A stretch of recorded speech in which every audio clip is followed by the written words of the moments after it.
Ciao amici e benvenuti nella peso sulla luna. Hello friends, if this is your first time here, welcome. Thank you for coming. I'm pleased to meet you. If you've been here before, thank you for returning. I'm truly honored. Friends, if you are a returning visitor, you probably already know from my attempt at an Italian intro to this video that this is my series in which I use Cercle de Lune adjacent, or antique Italian decks to help me get a concise message from the weekly larger spread that I lay out for us, asking how we can live our lives more intentionally. And I've been using a 5-element spread, which is kind of large and very intricate. And I'm in the middle of my deep dive into the Thoth Tarot system, the Harris-Crowley deck, and its kissing cousins. So I've got a really interesting spread, and if you haven't seen this week's spread, I highly recommend you go and see that and then come back and watch this. Now, that larger spread is a little bit long, and you don't have to watch it all at once. You can watch it in bits and pieces. That's perfectly legitimate. So I'll put a card up here for you to hop on over and take a look at that spread, because I think it is quite beneficial. Just in case you have seen it and you did watch it in bits and pieces and you would like a brief refresher, let me tell you that the title for that video was Energized Completion, I think is what I called it. Energized completion. We had the sense that we are here at like a milestone, but there's energy to move on, but this isn't the time. And there were some potential pitfalls there that we might start feeling like we might start losing our energy. That energy which is not moving us forward right now, we might just allow it to dissipate and become indolent, lazy. Or we might, our minds might get scattered and we need to bring it all together. Yeah, there were some pitfalls, but the spread addressed those pitfalls beautifully, as it showed us how we can prepare ourselves as initiates into the next leg of our journey through life, as intentional livers, those who live intentionally. Yeah, so I think this is a really, really important and positive and exciting and meaningful and encouraging spread for this week. But having a nice, concise message from it can also be helpful. So I've got a small spread all pulled out for us. We're about to take a look at it. So what I'll do is I will show you the question I asked of the spread, all typed out nice and pretty, and then we will look at the spread itself, and then we will read the spread. Okay, friends, here we go. Here's what showed up for us.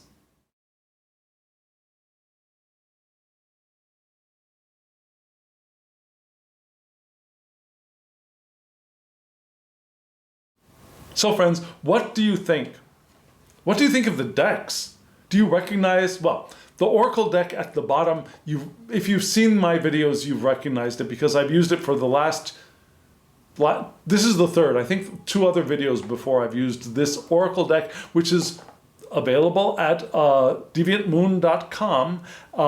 It's created by Patrick Valenza.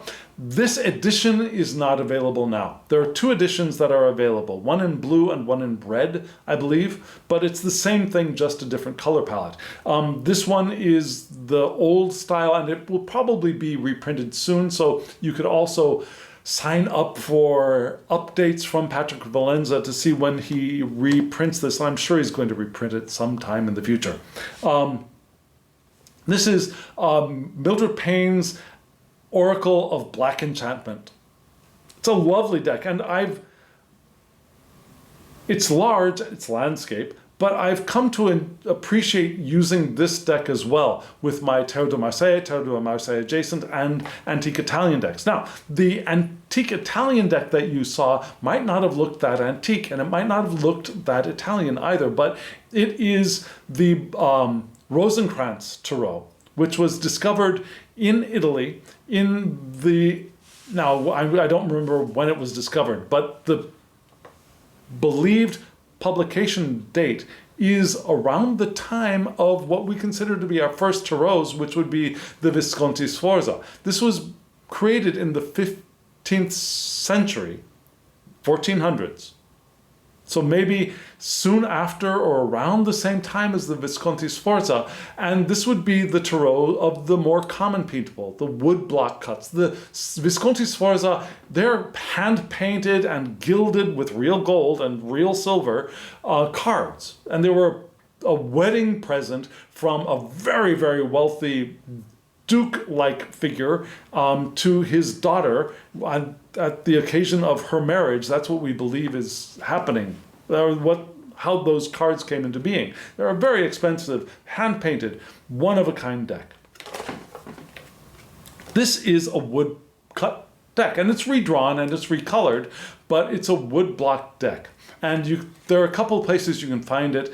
I'll put a link below where you can get this one and this one too as well. Okay, so yes, it's a gorgeous it's a little deck. It's a little deck.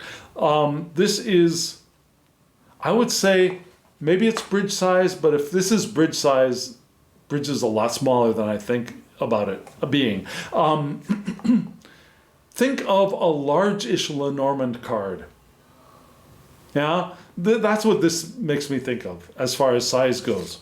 Let me put it against a standard tarot-sized card. Okay, so the back is a standard tarot-sized card. It's an oracle deck with the I Ching, but this is how big the deck that I used is compared to a standard like US Games tarot card.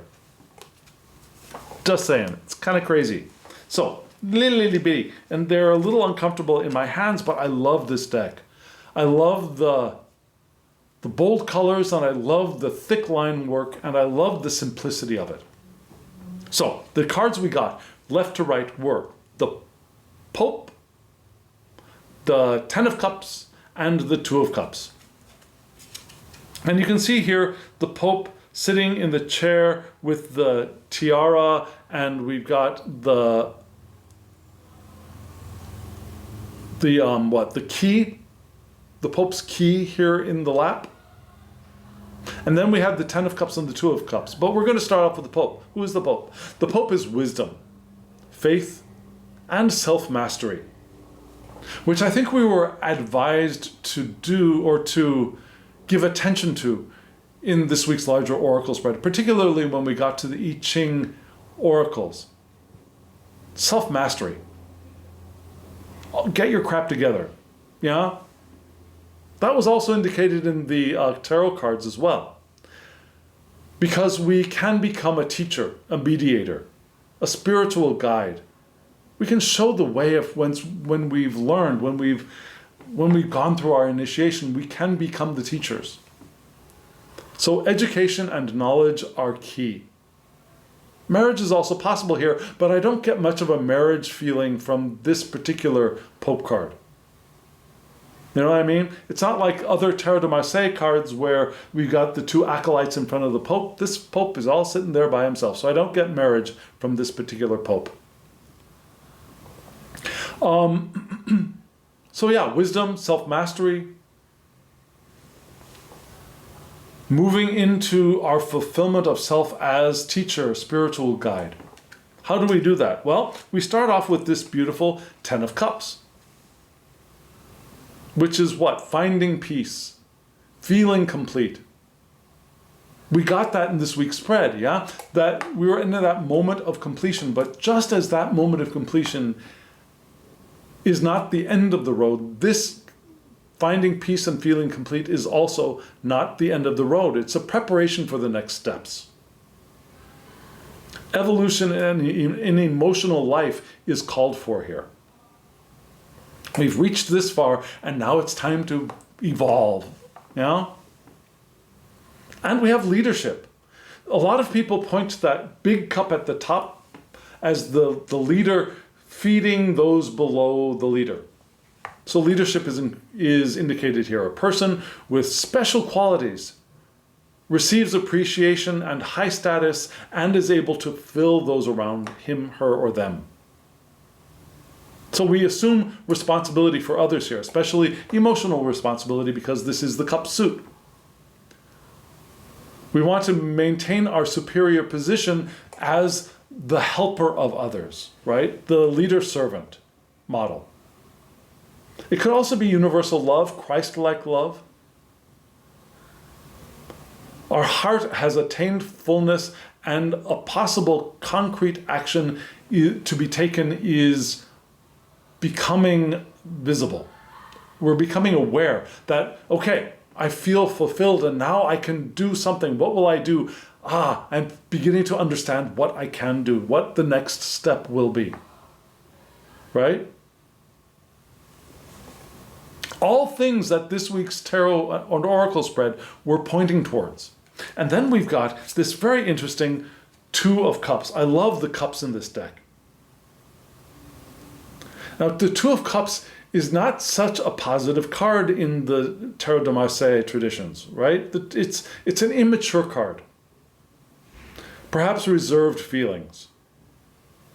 Or the beginning of a relationship, whatever that relationship might be.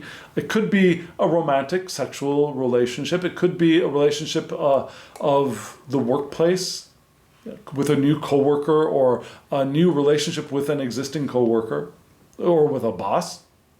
It could be a relationship outside of all of that, a friendship relationship, a platonic relationship, a new friend, a new buddy, a new compatriot. Or the feelings of that new sense of being a compatriot with somebody who we've already known. It's a first real connection with a new person or with a person that we've already known. It could be a new acquaintance, but not always. There's partnership here, romantic or close personal alliance. And our thirst for love is born here. But there's an inexperience here as well. And so our self-development is called for. Self-mastery, growth in faith, growth in wisdom. Love. So we have the pairing of these two cups cards, right? The immature one and the mature one. The leader, the student. The developing one, the one who has developed and is ready to take that leap into the next. And perhaps that's what a really good pope would be, right? Would have both aspects of within him, her, or themselves. Because that is the wise stance, that I know this much, I am a leader, I can feed those around me, I have peace, I feel complete, and I am also the student. I'm also here learning, and I'm growing, and I'm developing myself further, and I'm finding partnerships with others. And there's always a potential for a new relationship, even as we say lonely at the top. That's the worst place for us, not the worst place, that's the worst way for us to conceive of that leadership position. The leader should not be alone. The leader should be an eternal discoverer of new relationships. Not a playboy. That's not what I'm talking about. But new ways of relating with those around him, her, or them. Yeah? So what does the oracle card say? The oracle card at the bottom, which gives us the advice, and this is the cutest card. It reminds me of Hot Stuff a little bit. If Hot Stuff had gone on a crash diet. Do you remember Hot Stuff from Casper, the cartoons?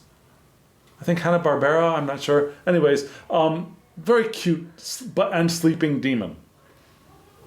And the description of the card is, after working a full day perfecting his spells, the tired demon lays his head on the work table and falls to sleep with satisfaction. So what is the light meaning for this card? Refreshing yourself before trying again. Physical or mental recovery. a well-deserved rest after a productive session, but that's not the end of the road, right? This is a rest for the next stage, for the next level, for the next leg of the journey.